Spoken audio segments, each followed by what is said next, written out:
welcome to another episode of Let's Talk Deer, brought to you by Grandpa Ray Outdoors, owned by Mr. John O'Brien. John's a Midwestern guy. He's around the Madison, Wisconsin area. He's been an agronomist for over 29 years, so he knows seed, he knows soil, and he knows what whitetail deer need. John has a large seed company, Grandpa Ray Outdoors, but also he's in educating. He's one of the best educator, seminar, platform speaker, communicator for soil, water, and cover. The soil brings the food, the water hydrates, and the cover keeps them safe. So that's what whitetail needs. So any questions at all about seed, go to grandparrayoutdoors.com. Let's Talk Deer does receive compensation from Grandpa Ray Outdoors for mentioning them on my show. Good morning, folks. This is Bruce Hutch, host of Let's Talk Deer, and I'm with Kip Adams. He's the Conservation Director of QDMA. Kip, welcome to the show. We just get a few minutes here to talk about the state of the whitetail in the United States. So take it away. Hey, good to see you, Bruce. So, there's certainly some issues impacting deer, disease, and some awfully severe winter weather in some places, but overall, deer herds are doing pretty well. Now, the ones in Mississippi that have dealt with all this flooding may disagree, but across the country, we have some really strong deer herds in many places. We have better age structure in deer herds than we probably have had in the past 100 years across much of the range.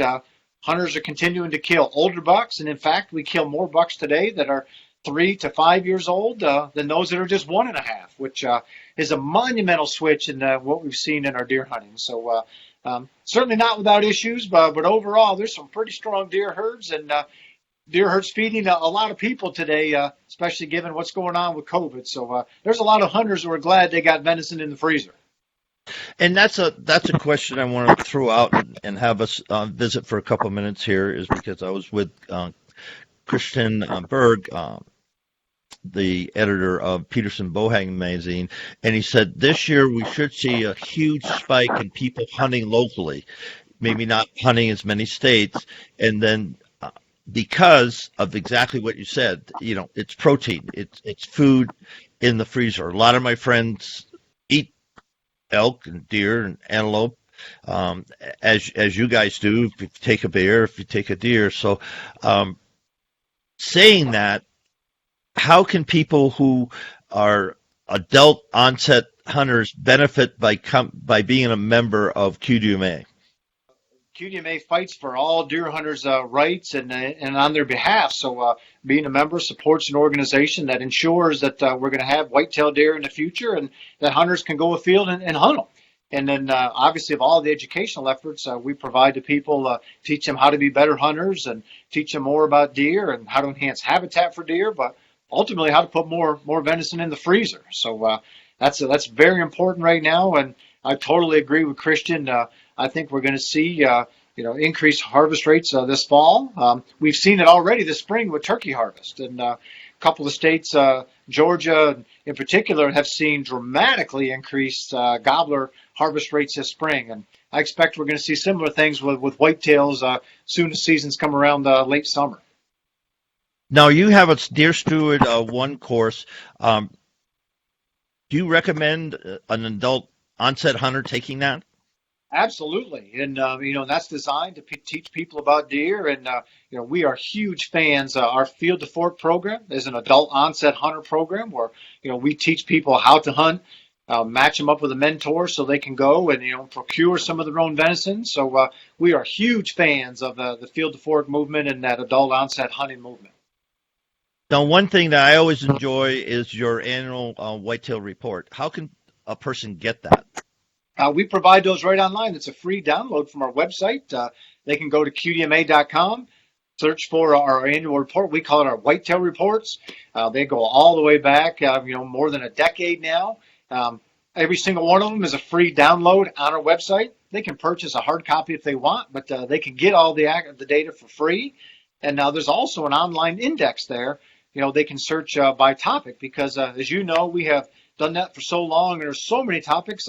We can't remember every chapter that's in every book, but we make it easy for people to search through if they're looking for a certain topic, whether it's deer harvest or buck harvest, or where crossbows can be used, or whatever it is, they can search that index and get anything they want free online.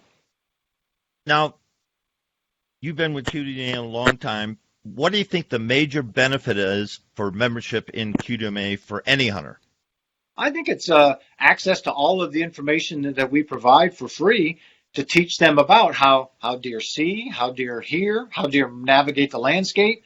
So then it helps them, put themselves in better positions to harvest deer each fall.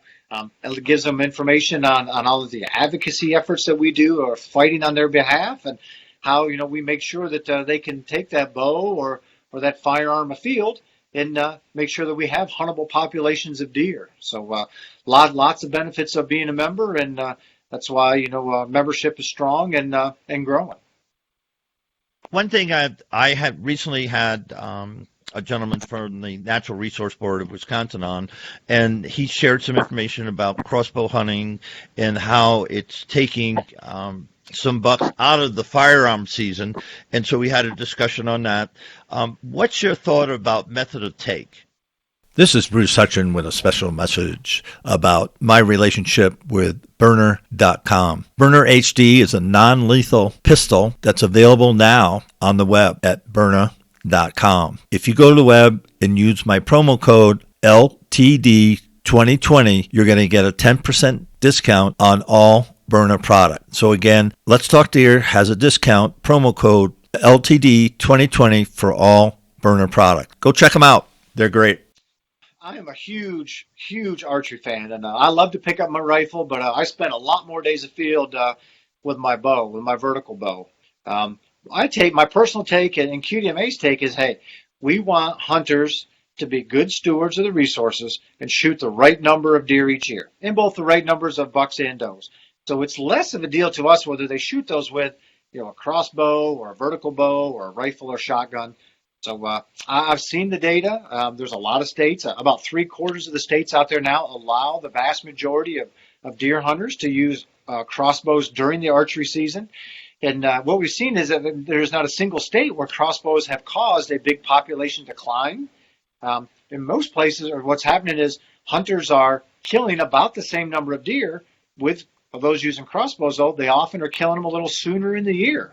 So we're losing hunters. We need hunters today more than ever before to continue to fund our wildlife management programs and harvest deer. So for my take and our take is, hey, if a hunter is going to shoot that buck, it doesn't make any difference if he shoots it in September or October than if he shoots it in November or December, as long as the overall buck harvest isn't dramatically reduced prior to the rut. So I know folks who don't bow hunt, don't like bow hunters shooting deer, before they get a chance with a rifle. And I totally understand it. I get it. But overall, it's much more about shooting the right number of deer each year and less about the exact timing of when those deer are being taken. One thing, and most states, I do have, like Arizona, I have a permanent crossbow permit because of disability.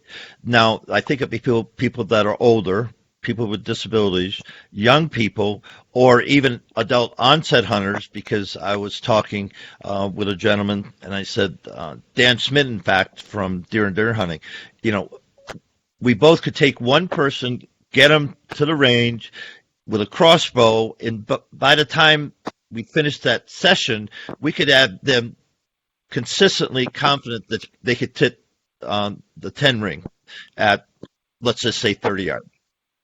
Now, to do that with a vertical bow might be a little more challenging because you get to practice, you get your muscle memory.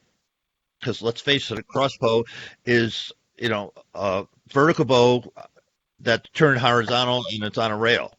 And, we could talk all day long about the sights and all that, but you get a mass use jersey on there. I mean, the advances in archery are just unbelievable, the technical aspect of it. Yeah, there's no doubt. And actually, data does show this, that the crossbow hunters are definitely more successful than vertical bow hunters. No doubt at all. Yes, we make people really accurate very quickly. So, there's no argument there. But I think when we're thinking of the 3 R's, recruitment, retention, and reactivation. What a wonderful tool to have to get people who say, I don't have the time, and I want to hunt, and I don't have a rifle. You can get a crossbow in their hands, and they can be proficient, and they can go out their first year and have an opportunity to harvest. That's right, and there's certainly opens the door up for more people to participate. My daughter's a perfect example. My daughter's 13. She has shot her vertical bow in the backyard with me for years, and actually she shot her first deer with a vertical bow this past fall, and a huge celebration on our part. Well, prior to that, she has spent the prior 3 to 4 years archery hunting with me with her crossbow. As a 9-year-old intending moving up, and I think, man, I can't imagine not having all those days of field we had simply because she wasn't strong enough. She didn't pull enough weight to use a vertical bow, until this past year. So she likes shooting vertical, but just didn't meet the legal limit to pull that until this past year. So I'm so thankful for those opportunities we had when she was younger to use that crossbow. We spent a lot of awfully fun days hunting, with me carrying the crossbow for her. So I sure would have hated to have missed those if that would not have been legal. I think, my bottom line personally is that if we can increase hunting man hours across the board, across every state, where people can get out and enjoy nature, learn about deer, take part in the harvest, bring home the deer, and like you said, field to plate, that's what it's all about. And all this other, I guess, clutter is some bias, some special interest, or whatever you want to say. I really can't wrap my arms around it, because I follow right what you are, that get in the field, harvest your deer, enjoy your kids, enjoy the experience, enjoy your friends, and be a hunter. Final thoughts? I agree. I have some good friends who are diehard traditional bow hunters, so I totally get it, and I understand why some people dislike crossbows. I have buddies that dislike vertical bows, so I totally understand it, and I don't think that everybody shares my opinion. I realize that, but man, I'm sure appreciative of the opportunities we have now to introduce not just young but adult hunters as well. To be able to take advantage of some of the earlier seasons when the weather is nicer to expose them. So I'm sure glad that we have that opportunity in Pennsylvania and in many other states. And not discounting anybody who prefers a traditional bow. God bless you. I shot one for years. I know how hard that is, but I'm sure glad that a bunch of us have the opportunity today to be able to mentor new hunters who can use a crossbow. And with that, we'll end this segment of Let's Talk Deer with Mr. Kip Adams, Director of Conservation for QDMA. Thanks, Kip. Absolutely, Bruce. Good to see you, and good to talk to you.